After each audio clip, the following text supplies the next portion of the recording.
Welcome, and thank you for tuning in. You're listening to the Beyond 50 radio program. I'm Daniel Davis. Many Americans suffer from one type of mental disability or another. Most of the time, the course of action is get somebody on a course of prescription medication so that they can, as they say, function as a sane member of society.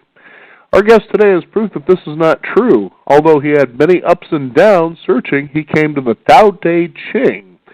He said it spoke to him and awakened his awareness that there was another voice, a quiet one that spoke the truth to him, a voice that connected him to all that is. Then he knew that he was not in his mind, he was in his energetic essence, something unknowable and unlimited. He shares this insight with us in his book called I. I'd like to welcome to the Beyond 50 radio program today our guest, Dr. Jeffrey R. Fidel. Dr. Fidel, thank you for joining us here on the program today. Thank you, Daniel, for having me. Now, you reached into an arena that most people would probably be very intimidated to try to explore. What made you go in this direction?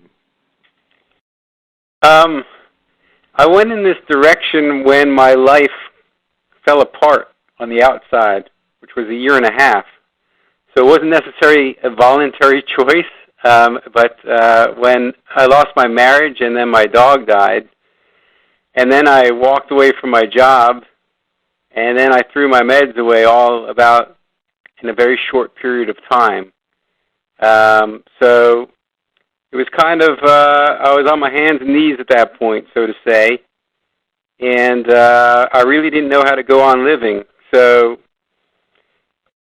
at this point, this is when I took this inward journey, although I didn't really know what was quite happening to me at the time because, as I write in my book, my mind kind of started putting me in a different world, so to say, and only now can I have the good fortune of sharing with you what exactly happened.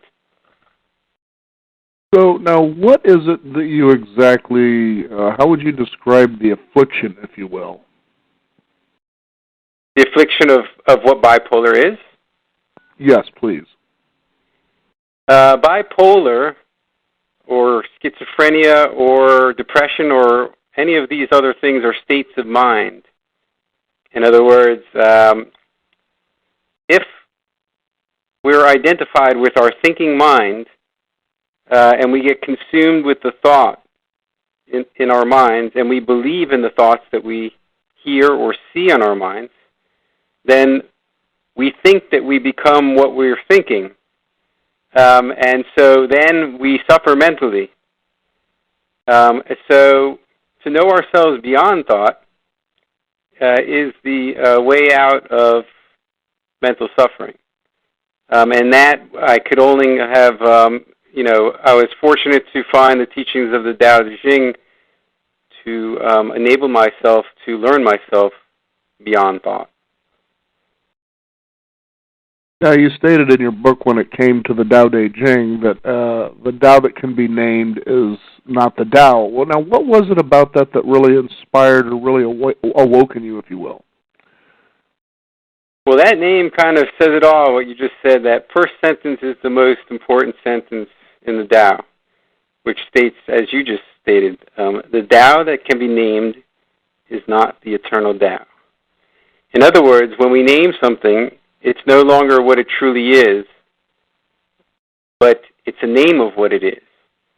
And the name of what something is not what it is. And this is the reductionary quality of language itself. And this, a lot of this is going on in psychiatry. This is a problem with labeling people or states of mind. If we label someone depressed, they're not really depressed. Of course, they have thoughts in their mind that say to them, they say I'm worthless to themselves all day, or I can't go on all day.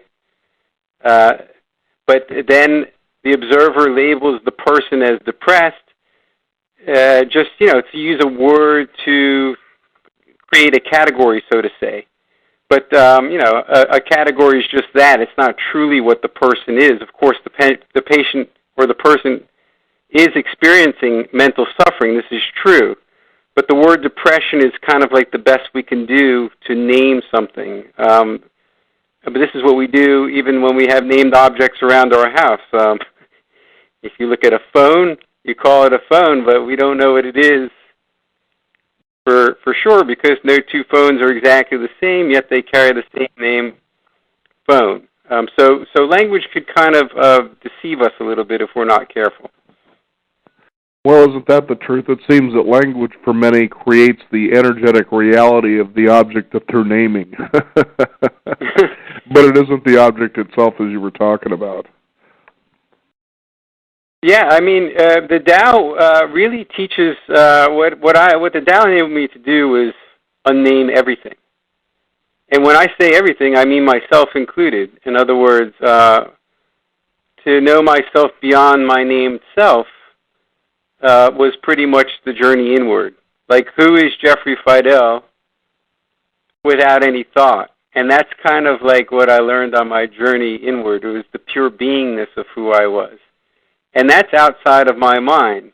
And every other human has this quality. If we look at a person, we can't see their thoughts, or we can't see their mind. We see the existence of who they are. You know, they have an intrinsic existence, and that's who they truly are. So the identification of self with thought is taught throughout the West. If most people ask somebody, well, who are you, sir? You know, or if they asked me 2 years ago, I would have said, well, I'm Jeff Fidel, I'm from New York, I'm a doctor, and give a whole laundry list of things that I thought that I was. You know, so now if someone asks me who I was, I'll give them that laundry list, but I also know myself in the different way, which is the unnameable way of who I am. And that's just the pure beingness of who I am, which has no name to it. Now, I find it fascinating, as you were talking about in your book, that, you know, here you had what was considered to be labeled bipolar type 1, and that was a label that was given to you by society. And it's interesting that here we have this society that somehow underlying is, I guess, a state of really unsaid rules about how we're supposed to govern and function ourselves. And you kind of wonder, who was the one who really came up with these ideas of how we are supposed to be in society? Well, what you said is exactly true. When we're born into the world as babies, depending on where we grow up, is kind of the behavior sets that we learned. We come into society and we learn the rules of society. And a lot of times we can think that this society is true or that society is true. I mean, all you have to do is just look at the different countries. One thinks that they're right. Our country thinks that we're right. So based upon what society we grow up in, we usually believe that to be the truth. And so it's kind of where we're born, then we acquire this knowledge that's stored in our mind, and we say, wow, this is it. You know, this is life. And then we think we know, but really what we've acquired is just what you said, is the belief systems of where we grew up. And this is, each person has their unique thoughts of what they think the world is. But behind our thoughts and beyond our beliefs is just that pure beingness of who we are, which we share no matter what human there is on any part of this planet. We all share that human condition, and that goes, no matter what we think, we all share that in common, and that's what unites us as one. Now, how long were you actually on medication for what you were described your condition as? Well, I'm 45 now. Actually, my birthday's in 2 days, so almost 45. And I was first placed on antidepressant medication when I was 20. And then, I was officially diagnosed depressed at the age of 20. And then at about 28 or so, that's when I got my diagnosis of bipolar type 1. So for almost 25, well over 20 years, I was medicated, almost 25 years. Now, did that help, or, how were you really feeling under that condition? Well, the medications are kind of like a modified alcohol in a way. What they did was they numbed my mind, but they never got to the etiology of where the suffering was, and that was outside of my thinking mind. And this is why many people will be on medications for life. If you look up the literature, you'll see it says for bipolar, it says incurable, and it is incurable if your mind identified. This is true, but only through this was the beauty of the ancient teachings, was to allow myself to know myself beyond thought and reconnect with the innocent child that I was before I learned anything from society. And that in a nutshell is the journey inward, and that, as far as I know, that's the only permanent cure for bipolar or any other named mental illness, because they're just named states of mind is what they are. The chemical imbalance theory, this is just, adjusting someone's thought doesn't go to the etiology of where the suffering is. And this is going to be a lot of like what I'll be teaching, is to how to go back into the self beyond the mind. And a lot of that has to do with feeling once again. There's a lot of subconscious fear of going and feeling something within ourselves. In the past, if I felt a discomfort, I'd reach for a drink, I'd go out to a movie, anything to avoid facing something that I just didn't want to face in myself. But the very process of facing, experiencing it, and letting it just sit was where the majority of all my healing took place. Now, as you decided to get off or taper off of the medications, you actually sought the help, I guess, if you will, of a holistic psychologist. Describe for our listeners what happened there. Well, I came there hoping that the holistic psychologist was going to help me out in my journey to get off the meds. This happened a long time ago. It was like about a year and a half ago when I went to the holistic psychologist, and I told him, I think I was already off the meds for some time at this point, and I told him what my plan was. And needless to say, he wasn't too happy with what I was telling him. And so, he didn't think that I was of sound mind, so to say, and he refused to observe me because I told him that, and of course a lot of this is medical legal fear, so to say, that he didn't want to have the responsibility of this nature. So I realized that I was now going to have to isolate myself, which is what I did for about a whole year and a half. I did this whole inward journey in near complete isolation, and that was the only way I could have really reconnected with myself, because if I had gone back to a psychiatrist or a psychologist, they would have immediately, had I told them what I was seeing in my mind, they would have immediately Baker acted me or, medicated me. And I almost Baker acted myself a couple of times. I was too scared to go on. I didn't know if there was going to be a way out. But I was very fortunate to find the way out. The way out was the way further in to connect with my heart again. Now, I think what's interesting about what you described there is here you go to what's deemed to be a professional, okay, and they say, this isn't a good idea, it's my opinion that you should be doing this, and then somehow you get this feeling like the law gets involved, okay?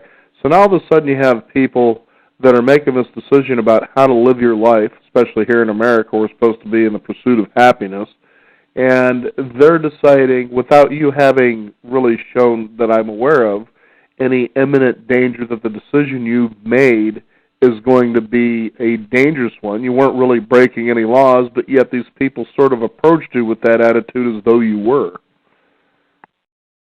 Yeah, I think you see that in a lot of professions today. Even in regular, in medicine every day, there's always, in the back of the mind of the practitioner is that fear. There's a lot of fear of litigation in Western society. And so if someone's going to do something that's a little bit out of the box, people kind of think to themselves, the practitioners, they don't want to take any chance, so they'd rather wash their hands of it rather than take, the risk of something. So I think we see that on the bottom of every single thing that we read in America today, or what have you. Warning. I even saw a warning on chopstick package when I was eating Chinese food at the time. Careful using these chopsticks, you can injure your eye if you right. bend over the bowl the wrong way and stick yourself in the eye. It gets humorous at a point, but there is, of course, being a physician myself, there's always the back of the mind, what if I don't, I'm a radiologist by trade, so, in the back of your mind, you're just like, well, what's the slight chance that this could be something bad, and I don't call it as such, and the 1 out of 1,000 chance that it is that, they'll come back and they'll sue me. So this is in the back of the mind of practitioners, no matter where they are in America. Now, how long did it take as you weaned yourself off medications for you to feel physiologically better? Well, the thing, when I got off the meds, first of all, that was an experience in and of itself, because I was on meds for 25 years or so, and even the physical withdrawal was quite was hard enough, because it took me a long time to withdraw. I tried to taper as slow as I could, but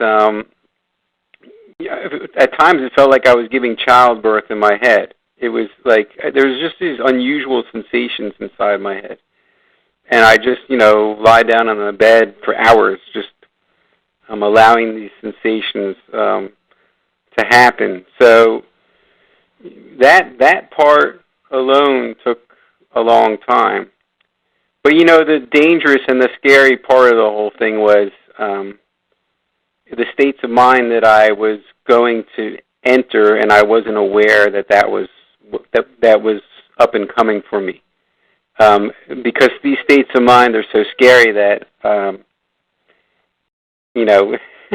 I didn't know I would have to go through almost a full year of states of mind that were almost inhumane to endure.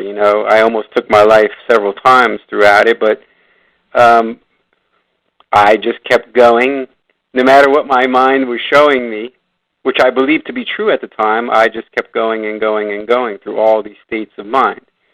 Because in the end, what a person is suffering mentally, they're suffering because their mind is, either they're hearing the voices in their head, or they're getting visual thoughts in their head, visions, and they're identifying with those, and that's causing their suffering in the end. And that was going on with me for a long time, and this suffering is beyond any imagination, so to say. Now, it's really interesting that you went the direction you went, and that's really certainly a hero's journey because of what you had to experience. What is life like for you today? Oh, well, life today is now, I'm trying to get out and teach some of the things that I've learned in this journey inward, and, really try and help people to learn to know themselves a little bit beyond their mind, because this, to me, I gave myself the greatest gift I could ever give myself, and that was kind of, returning to who I truly was. The big difference between me when I was with bipolar and the way I am today is, last year there was kind of a self-hatred, so to say, and this year is just self-love and self-acceptance. So the journey inward is really just all that healing inside, and this is what I want to try and teach people, how they can also heal themselves in this way. This is not being taught by Western medicine, so to say, and this is why people, most people, they don't want to take their medications. It numbs them, or it numbs their mind. So what's another way? And this is what I want to bring forward, another way of healing ourselves. I know back in the 70s, as I was in grade school, I started seeing a psychologist or psychiatrist, who knows, as a kid, one doctor's just like the other, but it was for allegedly attention deficit disorder. So they thought, well, here's what we can do, and they'll put me on Ritalin. And they decided I was at like half a pill instead of a full one they recommended. Then my mom says, you know what? I don't want a zombie as a son. I know how to deal with this. Just find a way to get his energy directed. Man, that was the end of that. But I was so thankful that I didn't get wrapped up on the medications like that, because you can then find your own way, so to speak. You find your way that you want to be in society, you want to belong, but then, you're not basically a robot or a zombie.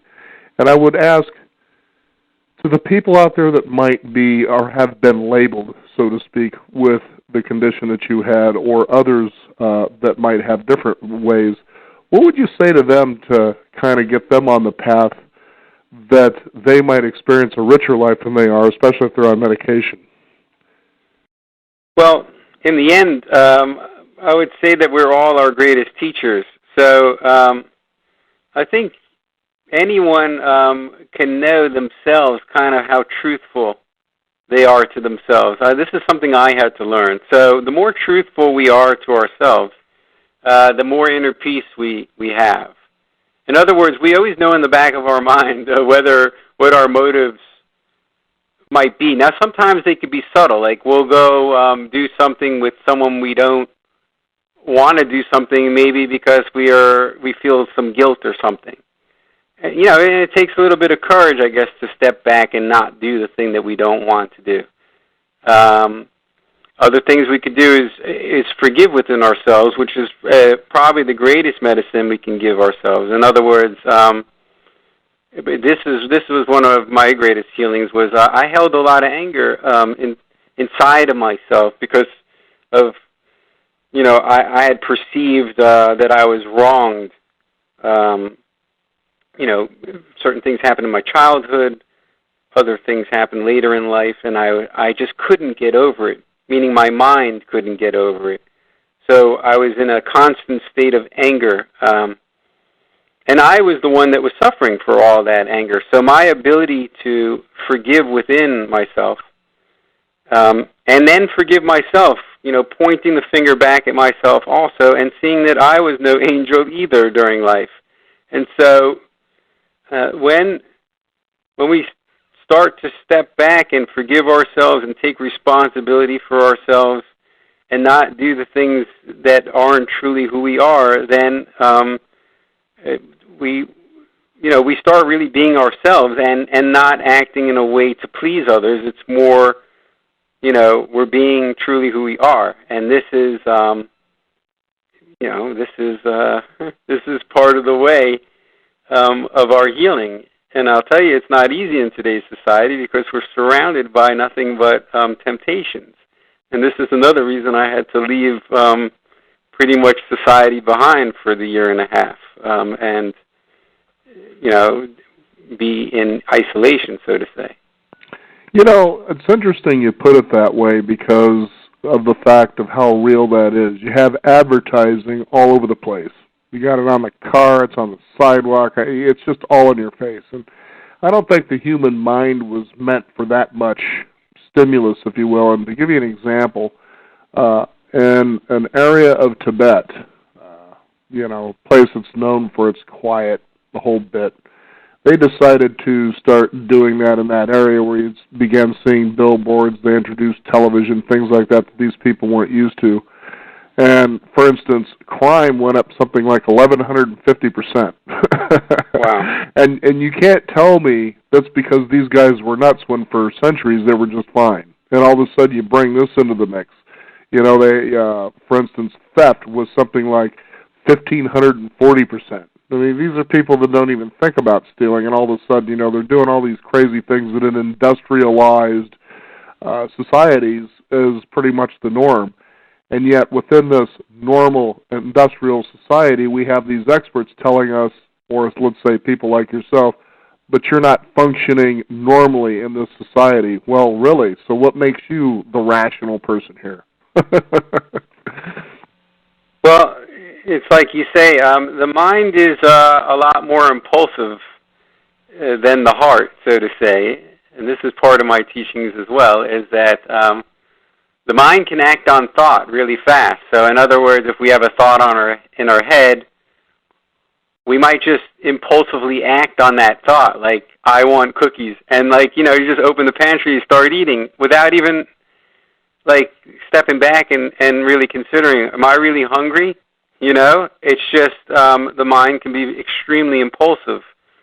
And that's the, like you say, I mean, if they have advertising and whatnot, it can bring a culture more into the mind, and then the mind, everything it sees, it wants. And that's the impulsivity. And to take away the impulsiveness is quite the discipline. It took me months, really, to tame myself. Of course, it's always a discipline. Every day I practice. It's not like, I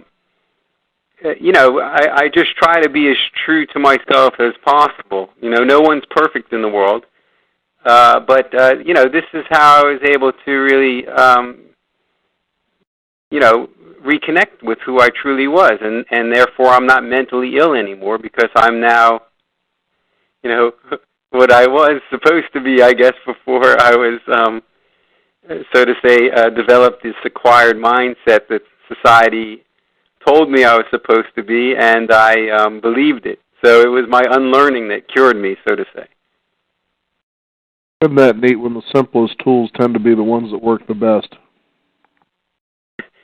Yes, it is. But unlearning is not as easy as, unlearning something is pretty hard to do because once we're taught something, and, if we believe it strong enough, it's hard to let go of that belief. And this was my greatest challenge, how to let go of all my belief system, which about a year ago, I actually let go of every single belief I had, including my entire identity. I didn't know I was going to get it back at the time, but I went through a period of complete depersonalization. In other words, I looked at myself in the mirror, and I didn't know who I was anymore because I surrendered my entire thought-based identity at the time. And this was very scary at the time, but I was eventually able to realize I never lost it completely because, I'm speaking to you now, so... It was there, but at the time I didn't know I was getting it back.